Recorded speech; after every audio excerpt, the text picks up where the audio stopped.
طریقہ ہے. نظر بد کے اعتبار سے تو بچا جا سکتا ہے، البتہ اگر تقدیر میں کوئی اللہ کی طرف سے تکلیف آزمائش جو ہے وہ پریشانی جو ہے کوئی تکلیف آزمائش کی صورت میں آ کر رہنی ہے تو وہ ٹلنے والی نہیں ہے. اب یہاں پر میں اس حوالے سے تھوڑی نظر بد کے حوالے سے بھی گفتگو کر لیتا ہوں. اس کانٹیکسٹ میں 5 صحیح الاسناد احادیث انشاءاللہ ڈسکس کروں گا، اور 5 کی 5 ہی صحیح بخاری اور صحیح مسلم سے ہیں الحمدللہ. پہلی حدیث صحیح بخاری اور مسلم کی متفقن علیہ حدیث ہے. بخاری میں 5739، مسلم میں 5725 کہ آپ صلی اللہ علیہ وسلم نے ایک لڑکی کو دیکھا جس کا چہرہ زرد پڑ چکا تھا، تو آپ صلی اللہ علیہ وسلم نے ارشاد فرمایا اس لڑکی کو دم ڈلواؤ، اسے نظر لگی ہے. تو یہ حدیث بخاری اور مسلم دونوں میں موجود ہے. یعنی وہ چہرے کے آثار دے کر آپ صلی اللہ علیہ وسلم نے فرمایا کہ اس لڑکی کو لگتا ہے نظر لگ گئی ہے، اس کو دم کرواؤ. دوسری حدیث صحیح مسلم میں انٹرنیشنل نمبر کے مطابق 5732 ہے کہ صحابہ اکرام علیہم رضوان کہتے ہیں کہ ہم دور جاہلیت میں کچھ دم کیا کرتے تھے، کچھ اسی طریقے سے ہم پڑھ کر پھونکا کرتے تھے مختلف مریضوں کی شفا کے لیے. تو آپ صلی اللہ علیہ وسلم سے ریکویسٹ کی تو آپ صلی اللہ علیہ وآلہ وسلم نے ارشاد فرمایا مجھ پر اپنے دم پیش کرو زمانے جاہلیت کے جو اس وقت تم کرتے تھے، اگر ان میں شرک نہ ہو تو ان دموں کو کرنے میں کوئی حرج نہیں ہے. یعنی اس سے یہ بات پتہ چلی کہ دم کے لیے قرآن و سنت سے ہونا ضروری نہیں ہے. اس کے علاوہ بھی اگر کوئی دم موجود ہے قرآن و سنت کے عقائد سے وہ ٹکراتا نہ ہو، چاہے وہ ہندوؤں کے اندر ہو دم، چاہے وہ کرسچنز کے اندر ہو، جیوز کے اندر ہو، شرکیہ کلمات نہ ہو اور کوئی کلمات ہو، تو وہ دم کیا جا سکتا ہے. اور اسی میں ظاہر امپلائڈ ہے یہ بات کہ اگر قرآن حکیم سے بھی کسی نے کوئی ایکسپیرینس کے ذریعے یہ بات سمجھ لی ہے کہ یہ آیت پڑھنے سے اس علاج اس معاملے کا ہو جاتا ہے، چاہے وہ قرآن و سنت میں نہ بھی موجود ہو، ایکسپیرینس کے ذریعے کسی کو یہ بات پتہ چلی ہے، تو اس طرح کے دم کرنے میں بھی شرعی طور پر کوئی قباحت نہیں ہے اس حدیث کے تحت. اور اس کی ایکسپلینیشن صحیح مسلم میں اگلی حدیث سے ہو جاتی ہے، اور یہ اکثر لوگ پوچھتے ہیں اس لیے میں اب اس کو کھول کر بیان کر رہا ہوں اس حوالے سے. یہ بڑی کریٹیکل حدیث ہے. تیسری حدیث صحیح مسلم سے 5731 کے معاملے کو بالکل کھول دے گی. صحابہ اکرام علیہ رضوان نے عرض کیا اللہ کے رسول صلی اللہ علیہ وسلم ہم لوگ زمانے جاہلیت میں بچھوؤں کے ڈسنے کے اوپر دم کیا کرتے تھے. یعنی بچھو ڈس جاتا تھا، دم کرتے تھے، شفا ہو جاتی تھی. شفا تو ہوتی تھی ظاہر ہے. تو ہم اس دم کو جاری رکھیں. تو آپ صلی اللہ علیہ وسلم نے ارشاد فرمایا کہ وہ دم مجھ پر پڑھو. تو صحابہ اکرام نے وہ دم پڑھا. ظاہر ہے وہ قرآن کی آیت تو کوئی حدیث تو نہیں پڑھی، وہ تو زود جہالیت کا دم تھا. تو آپ صلی اللہ علیہ وسلم نے جب سنا تو فرمایا اس میں کوئی شرکی الفاظ موجود نہیں، تم اس کو کرتے رہو. اور پھر آپ صلی اللہ علیہ وسلم نے اوپن لائسنس دے دیا. کسی مولوی کا لائسنس لینے کی ضرورت نہیں ہے اس معاملے میں. آپ صلی اللہ علیہ وسلم نے صحیح مسلم میں اسی حدیث میں اوپن لائسنس دیا. آپ صلی اللہ علیہ وسلم نے ارشاد فرمایا جو شخص اپنے بھائی کو نفع پہنچا سکتا ہو، فائدہ پہنچا سکتا ہو، تو اسے چاہیے کہ وہ فائدہ پہنچائے. جیسا کہ بخاری اور مسلم کی وہ متفق علیہ حدیث ہے جو ایک سفر کے دوران ایک جو قبیلے کا سردار تھا اس کو جو ہے وہ سانپ نے کاٹ لیا تھا. تو پھر ایک صحابی نے سورۃ الفاتحہ کا پڑھ کر دم اس پر جو ہے وہ پھونکا تھا اور اس کو شفا ہو گئی تھی. پھر اس کے عوض بکریاں بھی اس نے ریسیو کی تھیں اور آپ صلی اللہ علیہ وسلم تک وہ بکریاں پہنچی تو آپ نے بھی ان میں سے کھایا تاکہ یہ بات پتہ چل جائے کہ اس حوالے سے اگر کوئی دم ڈال کر کوئی اگر نذرانہ بھی وصول کرتا ہے اس بنیاد کے اوپر کہ میں دم ڈالوں گا اور اس کے حوالے سے مجھے کوئی اتنی رقم دے تو یہ بھی جائز ہے، کوئی حرج نہیں. لیکن یہ تمام چیزیں یہ آج کل جو یہ دم درود پڑھ رہے ہیں جس میں شرکیہ الفاظ موجود ہوتے ہیں یہ ان کے لیے نہیں ہے. اگر سنت کے مطابق کوئی دم پڑے اور اس کے ذریعے اس کو کوئی ذریعہ معاش بھی بنا لیتا ہے اس حوالے سے اور نذرانے وصول کرتا ہے تو یہ بخاری اور مسلم کی متفق علیہ حدیث ہے، بڑی مشہور حدیث ہے یہ سورۃ الفاتحہ کے دم کے حوالے سے. تو یہ جائز ہے اگر اس کے ساتھ اس طرح کی کوئی کمٹمنٹ کر لی جائے لیکن شرکی الفاظ نہ ہو. تو اس میں آپ صلی اللہ علیہ وآلہ وسلم نے معاملہ بالکل کھول کر بیان کر دیا. سوال اینڈ میں یہ اپنی گفتگو انشاءاللہ مکمل کر لوں. اچھا، چوتھی حدیث بھی صحیح مسلم سے ہے انٹرنیشنل نمبر کے مطابق 5702 کہ آپ صلی اللہ علیہ وسلم نے ارشاد فرمایا العین حق، نظر کا لگ جانا یہ حق بات ہے کہ ایسا ہو جاتا ہے، نظر لگ جاتی ہے. پھر آپ صلی اللہ علیہ وسلم نے ساتھ ہی ارشاد فرمایا اگر کوئی شے تقدیر پر بھی سبقت لے جاتی تو وہ نظر ہے، اور جب نظر لگ جائے اور کوئی شخص تم سے غسل کا مطالبہ کرے تو اس کے لیے غسل کر دیا کرو۔ اب یہ ایک پورا معاملہ ہے، یہ غسل کرنا کیا ہے، وہ بخاری اور مسلم میں حدیثیں ملتی ہیں، الموطا امام مالک میں بھی ڈیٹیل کے ساتھ، کہ ایک صحابی تھے سیدنا سہل بن حنیف رضی اللہ تعالیٰ عنہ، ان کو نہاتے ہوئے دوسرے صحابی نے دیکھا، عامر بن ربیعہ رضی اللہ تعالیٰ عنہ نے۔ تو یہ سہل بن حنیف بڑے خوبصورت تھے، ان کا جسم جو ہے بڑا گورا چٹا تھا، تو عامر بن ربیعہ رضی اللہ تعالیٰ عنہ نے کہا کہ کتنا خوبصورت جسم ہے، ماشاء اللہ نہیں کہا، کوئی دعائے برکت نہیں دی، بلکہ تعریف کی۔ بس وہ کیا تھا، وہ موندے پہ گئے، فوراً یہ ایسی نظر لگی کہ وہ سخت تکلیف میں چلے گئے۔ تو آپ صلی اللہ علیہ وسلم کے پاس جب یہ بات پہنچی تو آپ نے بلا کے عامر بن ربیعہ کو ڈانٹا اور فرمایا کہ تم اپنے بھائی کو قتل کرنا چاہتے ہو، تمہیں تو یہ کہنا چاہیے تھا کہ اللہ تعالیٰ نے اسے برکت دی ہے، ماشاء اللہ، اس قسم کے الفاظ استعمال کرنے چاہیے تھے۔ اور یہ ہماری مسلمانوں کی ٹریڈیشنز ہیں، سبحان اللہ، الحمدللہ، انشاءاللہ، ماشاء اللہ۔ وہ سورۃ الکہف میں بھی آتا ہے، وہ جو باغ میں داخل ہوا تو اللہ تعالیٰ اس نے ماشاء اللہ نہیں کہا، تو پھر دیکھیں باغ کے ساتھ کیا اشر ہوا۔ تو ایون اپنے بیوی بچوں کو، اپنے خاندان کو دیکھنا اور کسی بات سے خوش ہو، اپنی نظر بھی بعض کا انسان کی لگ جاتی ہے، تو فوراً پڑھنا چاہیے ماشاء اللہ، جیسا اللہ نے چاہا، لا حول ولا قوت الا باللہ۔ تو اس قسم کے کلمات اللہ کی طرف ان چیزوں کو منسوب کرنا چاہیے، ورنہ نظر لگ جاتی ہے، یہ برحق ہے نظر کا لگ جانا۔ تو کتنے الفاظ زبردست ہیں، صحیح مسلم 5702، کہ اگر تقدیر پر بھی کوئی بات غلبہ پا لیتی، اگر یہ ہوگا تو نہیں لیکن اگر پا سکتی، تو یہ اتنی سٹرونگ چیز ہے نظر کا لگ جانا۔ جب غسل کا مطالبہ کیا جائے تو غسل کرو۔ اور وہ میں واقعہ سنا رہا تھا جو آپ بخاری اور مسلم میں ہے، الموطا امام مالک میں بھی ڈیٹیل کے ساتھ ہے، مشکات میں بھی موجود ہے۔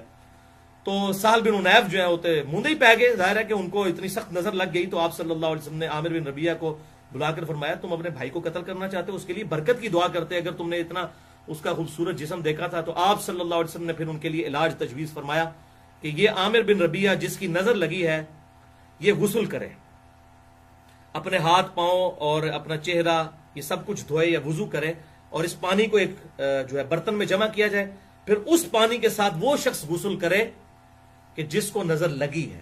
تو ایسا جب کیا گیا تو ان کی نظر اتر گئی، وہ بالکل ٹھیک ہو گئے۔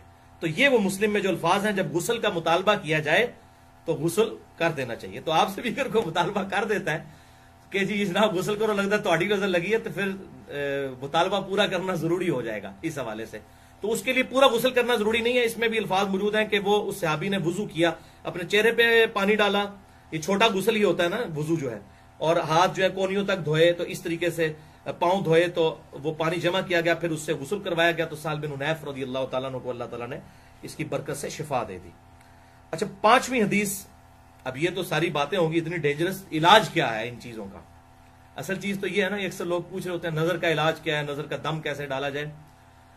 تو دم تو مختلف لوگوں نے ایکسپیرینس سے بھی حاصل کیے ہیں۔ سورہ قلم کی جو آخری آیات ہیں، وَإِن يَكَادُ الَّذِينَ كَفَرُوا لَيُزْلِقُونَ، یہ میں آپ کو پڑھ کے بھی سنا دیتا ہوں، اس کا تھوڑا ترجمہ بھی اس حوالے سے، یہ بڑی امپورٹنٹ آیات ہیں، یہ حدیث میں تو نہیں ہے لیکن لوگوں کا ایکسپیرینس ہے نظر بد کے حوالے سے۔ سورہ قلم جو ہے، سورہ الملک سے جو فوراً بعد آگے سورت ہے وہ سورہ ہے سورہ قلم، تو اس کی آخری آیات جو ہیں، آخری آیت 51 اور 52 جو ہے، وَإِن يَكَادُ الَّذِينَ كَفَرُوا لَيُزْلِقُونَكَ بِأَبْصَارِهِمْ لَمَّا سَمِعُوا الذِّكْرَ، کہ یہ کافر تو یہ چاہتے ہیں کہ وہ ضرور تمہیں نظر لگا دیں اپنی آنکھوں کے ذریعے جب وہ الذکر قرآن سنتے ہیں۔ تو یہ کافروں نے باقاعدہ بندے بلائے تھے نظر لگانے والے کہ آپ صلی اللہ علیہ وسلم کو نظر لگا دیں کس طریقے سے۔ تو آپ صلی اللہ علیہ وسلم جب قرآن پڑھتے تھے تو وہ ایسے نظر سے دیکھتے رہتے تھے کہ حضور صلی اللہ علیہ وسلم کو کسی طریقے سے نظر لگ جائے تو یہ جو دعوت ہے رک جائے۔ اب ان کو کیا پتا تھا، وہ تو اللہ کے پیغمبر ہے، وہ تو اللہ کی حفاظت میں ہے۔ تو یہ وہ اس بات کا ذکر ہوا، تو اب لوگوں نے ڈسکوری کی کہ یہ نظر کے اوپر یہ آیات نازل ہوئی ہیں تو یہ پڑھ کے پھونکیں۔ تو اگر اس طرح کسی کا ایکسپیرینس ہوتا ہے کسی حوالے سے، تو آپ صحیح مسلم کی حدیث سن چکے ہیں 5732 کہ اگر اپنے بھائی کو، اور 5731 کوئی نفع پہنچا سکتا ہے اپنے ایکسپیرینس کے ذریعے کسی حوالے سے، تو ایون قرآن و سنت سے ہٹ کر بھی کوئی دم ہو، شرکیہ نہ ہو، تو وہ دم کر سکتے ہیں آپ، اس میں کوئی مسئلہ نہیں ہے۔ لیکن اگر اس دم کے اندر یا علی مدد، یا شیخ عبد القادر جیلانی مدد، اس قسم کے کوئی شرکیہ الفاظ ہے تو وہ دم نہیں ہے بھی، وہ شیطنت ہے پھر، ٹھیک ہے۔ یا کوئی دیوی کو پکارتا ہے اس کے اندر، یا کسی بت سے مدد مانگتا ہے، تو اس معاملے میں اگر کوئی شفا ہو بھی جاتی ہے وقتی طور کے اوپر، تو وہ دم کرنا جو ہے وہ حرام ہے۔ بعض اوقات انہی شیاطین کی طرف سے غلبہ ہو جاتا ہے، اور یہ اکثر اوقات شیاطین جب غلبہ کرتے ہیں تو کہتے ہیں جی فلاں جو ہے وہ جو ہے، خصوصاً انڈیا کے اندر ایسا ہوتا ہے، فلاں جو ہے وہ بت کے اس دربار پر لے جاؤ جہاں پر ان کا وہ سارا میلہ ٹھیلا لگا ہوتا ہے، تو لوگوں کو وہ جنات اتر جاتے ہیں۔ وہ بیسیکلی وہ شیاطین ہوتے ہیں جو لوگوں کا عقیدہ خراب کرنا چاہتے ہیں۔ ادھر بھی ہوتا ہے بعض کا، تو کہتے ہیں فلاں دربار پہ لے گئے کہ ٹھیک ہو گئے، اسی دربار تو ہی شیطان آئے ہوتے ہیں، جن چڑھے ہوتے ہیں، اسی واسطے کہ لوگوں کو قرآن و سنت سے ہٹا کر اس طرح کے معاملات کیے جائیں۔ تو یہ اس میں آپ صلی اللہ علیہ وسلم کے واضح الفاظ ہیں صحیح مسلم کے اندر 5731 اور 5732 کہ ایسے الفاظ نہ ہوں جو شرکیاں ہوں، ادروائز وہ ایکسیپٹیبل نہیں ہوں گے، پھر وہ دم جو ہے پھر ایکسیپٹیبل نہیں ہوگا۔ ہاں شرکیاں نہ ہو تو چاہے قرآن و سنت میں نہ بھی ہو، یا ایون قرآن سے کوئی ایسا دم ہو جو آپ صلی اللہ علیہ وسلم نے تعلیم نہیں فرمایا لیکن کسی نے ایکسپیرینس سے لرن کیا ہے، تو وہ بھی کر سکتے ہیں۔ آپ صلی اللہ علیہ وسلم نے اجازت دے دی، میں نے مسلم شریف کی حدیث بتا دی ہے۔ تو یہ آیت وَإِن يَكَادُ الَّذِينَ كَفَرُوا لَيُزْلِقُونَكَ بِأَبْصَارِهِمْ لَمَّا سَمِعُوا الذِّكْرَ، اور یہ کافر کہتے ہیں کہ تو نظر لگا کے ضرور آپ صلی اللہ علیہ وسلم کو نظر لگا دیں گے، اس طرح آپ کو یہ آنکھیں پھاڑ کر دیکھتے ہیں جب آپ قرآن الذکر پڑھ رہے ہوتے ہیں۔ وَيَقُولُونَ إِنَّهُ لَمَجْنُونَ، اور کہتے ہیں کہ یہ تو مجنون ہے معاذ اللہ نبی۔ وَمَا هُوَ إِلَّا ذِكْرٌ لِّلْعَالَمِينَ، اور یہ قرآن تو نہیں ہے مگر نصیحت تمام جہان والوں کے لیے۔ اور یہ جو ہے ضمیر آپ صلی اللہ علیہ وسلم کی طرف بھی لوٹ سکتی ہے کہ آپ صلی اللہ علیہ وسلم تو نہیں، دعوت حق کرنے والے مگر سارے جہان والوں کے لیے۔ تو اللہ کی طرف سے آپ صلی اللہ علیہ وسلم اللہ کے ریپریزنٹیٹو بن کر آئے ہیں، ان کو نہیں نظر لگ سکتی۔ تو بعض لوگ یہ آیت بھی دم کر کے، لوگوں کا ایکسپیرینس ہے کہ نظر لگی ہو تو یہ پڑھ کر پھونکا جائے تو شفا ہو جاتی ہے۔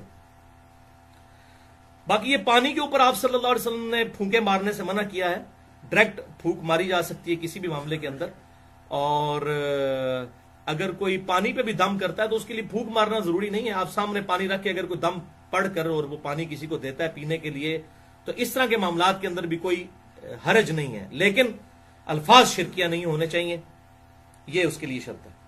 تو یہ 5ویں حدیث بخاری اور مسلم کی متفق علیہ حدیث ہے، جس میں دم جو بتایا گیا ہے آپ صلی اللہ علیہ وسلم کی طرف سے جو سنت دم ہے نظر بد سے بچنے کا۔ صحیح بخاری میں حدیث ہے اور سنن ابی داؤد میں ہے۔ بخاری میں 3371 انٹرنیشنل نمبر کے مطابق، اور سنن ابی داؤد میں 4737 کہ آپ صلی اللہ علیہ وسلم نے ارشاد فرمایا کہ تمہارے باپ ابراہیم علیہ السلام اپنے 2 بیٹوں کو یعنی حضرت اسماعیل اور اسحاق کو ان کلمات کے ساتھ دم ڈالا کرتے تھے نظر بد سے بچنے کے لیے۔ اور ابو داؤد میں آگے الفاظ ہیں کہ میں بھی اپنے 2 بیٹوں کو حسن اور حسین کو انہی الفاظ کے ساتھ دم ڈالتا ہوں جن الفاظ کے ساتھ ابراہیم علیہ السلام اپنے 2 بیٹوں کو اسماعیل اور اسحاق کو دم ڈالتے تھے۔ اب نسبت دیکھیں کہاں ملائی ہے آپ صلی اللہ علیہ وسلم نے۔ حسن و حسین کے مقابلے کرتے ہیں لوگ، یزید کو لے کے آتے ہیں، یزید کو کیا ساروں کو اکٹھا کر لیں آپ جتنے آپ کے چاہنے والے ہیں، حسن و حسین کا مقابلہ نہیں ہو سکتا۔ تو آپ صلی اللہ علیہ وسلم نسبت کیا ملا رہے ہیں کہ اسماعیل اور اسحاق کو ابراہیم علیہ السلام اپنے 2 بیٹوں کو دم کرتے تھے، اور میں اپنے 2 بیٹے حسن و حسین کو انہی الفاظ کے ساتھ وہ نظر بد سے بچنے کے لیے دم ڈالتا ہوں۔ اعوذ بکلمات اللہ التامہ من کل شیطان وہامہ ومن کل عین لامہ، میں اللہ کی پناہ مانگتا ہوں، اللہ کے کلمات تامہ کی پناہ مانگتا ہوں تمام شیاطین سے اور وہامہ اور تمام زہریلے جانوروں سے، ومن کل عین لامہ اور ہر اس آنکھ سے جو نظر لگا دیتی ہے، تکلیف پہنچانے والی آنکھ سے، نظر بد سے، میں اللہ تبارک و تعالی کی پناہ مانگتا ہوں۔ یہ آپ خود پڑھیں اور اس کے بعد آپ پھونک دیں بچوں کے اوپر، اور اس طرح بھی ہوگا کہ آپ اس کو عربی لنگوسٹک کے اعتبار سے جو سنن ابی داؤد میں آتا ہے، اعیذکما، میں تم دونوں کو پناہ میں دیتا ہوں اے حسن و حسین، اعیذکما، اعیذکم ہوگا میں تم سب کو پناہ دیتا ہوں، یہ عربی لنگوسٹک کے اعتبار سے۔ تو اگر سارے بیوی بچوں ماں باپ سب پہ دم ڈالنا ہے تو آپ کہیں گے اعیذکم بکلمات اللہ التامہ من کل شیطان وہامہ ومن کل عین لامہ۔ ٹھیک ہے، یہ تا آتے ہیں تو یہ وقف ہوں گے، اعوذ بکلمات اللہ التامہ، یہ تا ہے گول تو ہا بن جائے گی، من کل شیطان وہامہ ومن کل عین لامہ۔ تو یہ الفاظ ہیں جو صحیح بخاری 3371 اور سنن نبی داؤد 4737 نمبر حدیث کے اندر الحمدللہ آئے ہیں۔